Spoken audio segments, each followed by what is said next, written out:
સાણંદ તાલુકાના કોંગ્રેસના પૂર્વ પ્રમુખ ભાજપમાં જોડાઈ ગયા છે. તો ભાજપમાં ભરતી મેળો યથાવત જોવા મળી રહ્યો છે. ખેડૂત નેતા રમેશભાઈ કોડી પટેલ ભાજપમાં જોડાઈ ગયા છે. સાણંદ વિધાનસભાના કોંગ્રેસના ઉમેદવારે કેસરીયો કર્યો છે. જય શાહના હસ્તે ભાજપનો ખેસ પહેરીને તેઓ ભાજપમાં જોડાઈ ગયા છે.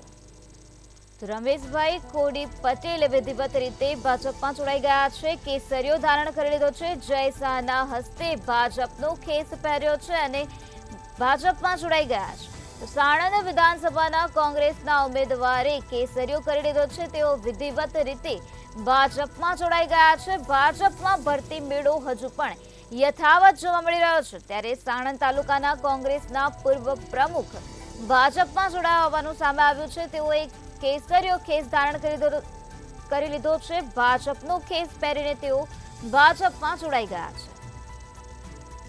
તો જય શાહના હસ્તે રમેશભાઈ કોડી પટેલે ભાજપનો ખેસ પહેરીને તેઓ ભાજપમાં જોડાઈ ગયા છે અને કેસરીયો ધારણ કરી લીધો છે. સાણંદ વિધાનસભાના કોંગ્રેસના ઉમેદવારે કેસરીયો કર્યો છે. ખેડૂત નેતા રમેશભાઈ ભાજપમાં જોડાઈ ગયા છે. કેસરીયો ધારણ કરી લીધો છે. જય શાહના હસ્તે ભાજપનો ખેસ પહેરીને તેઓ ભાજપમાં જોડાયા છે.